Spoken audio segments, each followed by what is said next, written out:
হে বন্ধুরা, কেমন আছেন? আশা করি ভালো আছেন। আজকে একটি ফোনের আমরা আনবক্স করব। তো ফোনটি হচ্ছে পোকো M4 প্রো। তো পোকো M4 প্রো দুটো ভেরিয়েন্ট আছে, একটি 4G এবং একটি 5G।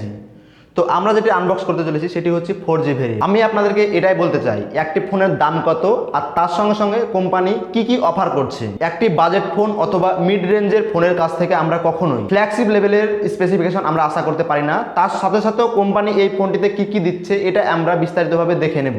আপনি যদি আমাদের এই ভিডিওতে নতুন হয়ে থাকেন আর আমাদের যদি এই চ্যানেলটি সাবস্ক্রাইব না করেন তাহলে অবশ্যই সাবস্ক্রাইব করবেন এবং বেল আইকনটি অল প্রেস করবেন। তো চলুন আর দেরি না করে আমরা ভিডিওটি শুরু করি।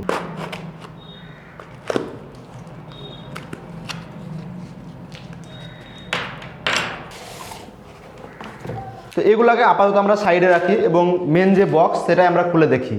তো দেখতে পাচ্ছেন পুরো বক্সে সিল করাই আছে। তো সিলটা আমরা কেটে ভেতরটা একটু দেখে নেব। তো পোকো কিন্তু এই ফোনটার দাম রেখেছে 14,000 8GB 128GB ভেরিয়েন্টে। এর নিচে আপনি একটি 6GB 128GB ভেরিয়েন্টও পেয়ে যাবেন। আর বাংলাদেশে 8GB 128GB এই ভেরিয়েন্টটার দাম প্রায় 18 থেকে 19,000 টাকার মধ্যে পাওয়া যাবে এখন। তো দেখতে পাচ্ছেন পুরো হলুদ কালারের বক্সটা।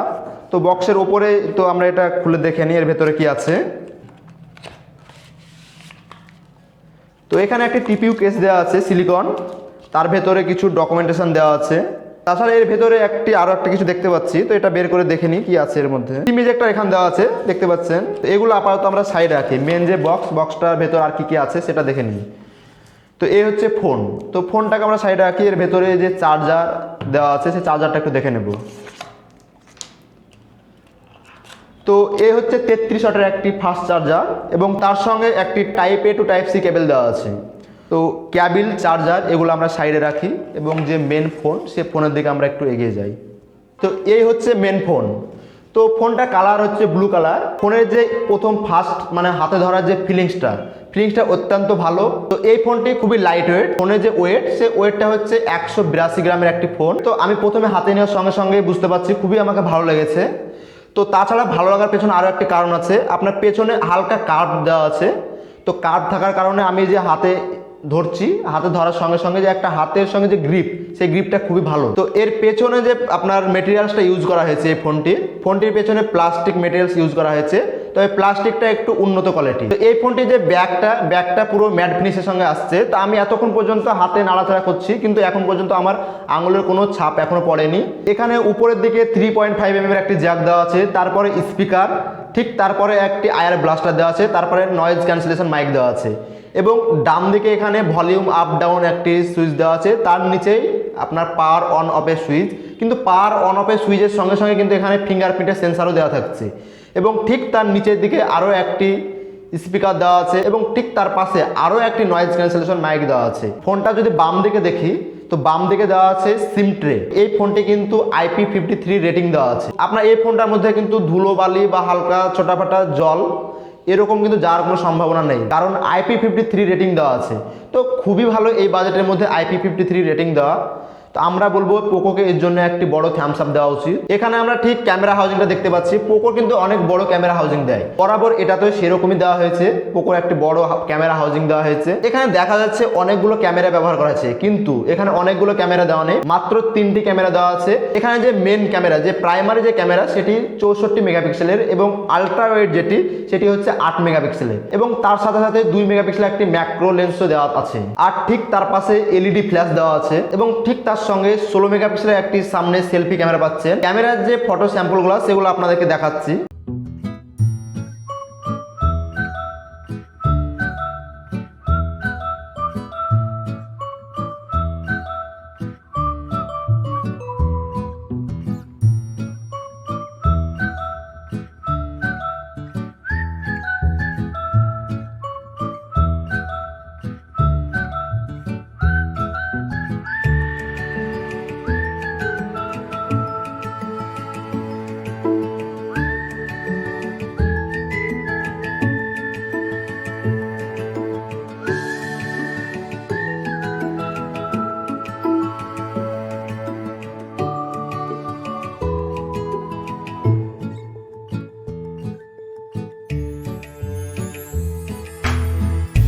এখানে দেখলেন যে আয়ার ব্লাস্টার একটি দেওয়া আছে। তো আপনার বাড়িতে যদি ফ্রিজ, এসি বা কোনো ইলেকট্রনিক ডিভাইস যেগুলো আপনি রিমোটে কন্ট্রোল করতে পারেন, তো সেগুলো রিমোটে কোনো প্রয়োজন হবে না, আপনি এই ফোনটা থেকে আয়ার ব্লাস্টারের মাধ্যমে সেগুলো আপনি কন্ট্রোল করতে পারবেন। এই আয়ার ব্লাস্টারটা খুবই একটি ভালো জিনিস। এই যে একটি 6.43 ইঞ্চির ফোনের মধ্যে একটি 5000 এমপিআর বড় ব্যাটারি দেওয়া আছে। 5000 এমপিআর ব্যাটারির সঙ্গে 33 ওয়াটের ফাস্ট চার্জার দিয়ে আপনি এই ফোনটি মাত্র 70 থেকে 75 মিনিটের মধ্যে ফুল চার্জ করতে পারবেন, 0 থেকে 100 পর্যন্ত। আর এই ফোনটার ব্যাকআপ বলতে গেলে আপনি অনায়াসে 1.5 দিন মতো পেয়ে যাবেন। একদিন তো কোনো ব্যাপারই না, আপনি 1.5 দিন মতো ব্যাটারি ব্যাকআপ পেয়ে যাবেন। আর যদি গেম টেম খেলেন তাহলে আপনি একদিন ব্যাটারি ব্যাকআপ পাবেন। ফোনটা আমরা অন করতে করতে এই ফোনের ব্যাপারে বিস্তারিতভাবে আরও আমরা আলোচনা করছি। ফোনটাকে অন করতে দিয়েছি, এখানে প্রথমে দেখতে পাচ্ছেন MIUI 13 এর ওএস যেটা, সেটা এখানে প্রি ইনস্টল আছে। এই ফোনটির আমরা যে ফিঙ্গারপ্রিন্ট সেন্সার কতটা ফাস্ট সেটা আমরা একটু দেখে নেব। তো এখানে টাচ করার সঙ্গে দেখতে পাচ্ছেন খুলে যাচ্ছে, এটা খুবই ফাস্ট মনে হচ্ছে আমাকে। তার সঙ্গে এই ফোনটিতে যে ডিসপ্লে ব্যবহার করা হয়েছে full HD plus super AMOLED ডিসপ্লের সঙ্গে আপনার যে 90 হার্জ রিফ্রেশের সঙ্গে এটা দেওয়া আছে, তো এটা ভালো একটা কম্বিনেশন। হয়তো এটার সঙ্গে 120 হার্জ দিলে হয়তো আরেকটু ভালো হতো। তার সঙ্গে যে 1000 নিটসের যে ব্রাইটনেস, এই যে আপনি দেখতে পাচ্ছেন, আউটডোরে আমি গিয়ে সূর্যের লাইটে আমি এটা ব্যবহার করে দেখেছি, তো আমার কোনো সমস্যা হয়নি। 1000 অনেকটাই বেশি, এই বাজেটের মধ্যে হয়তো অনেক ফোন দেখি 700-800 দেয়, কিন্তু এখানে 1000 দেওয়া আছে। আপনার বাইরে আউটডোরে কোনো সমস্যা হবে না। অ্যাবাউটে কি আমি এর অপারেটিং সিস্টেম যেটা, সেটা একটু দেখে নেব কি কি দেওয়া আছে এখানে। তো এখানে দেখতে পাচ্ছেন MIUI 13 যে ভার্সন সেটি দেওয়া আছে, তার সঙ্গে পোকো লঞ্চার দেওয়া আছে। এটা যে অ্যান্ড্রয়েডের ভার্সন, এখানে দেখা যাচ্ছে ইন দ্য বক্স অ্যান্ড্রয়েড 11 দেওয়া আছে, কিন্তু এখন অ্যান্ড্রয়েড 12 এর আপডেট চলে এসেছে। তো আপনারা চাইলে এটাকে আপডেট করে অ্যান্ড্রয়েড 12 করে নিতে পারবেন।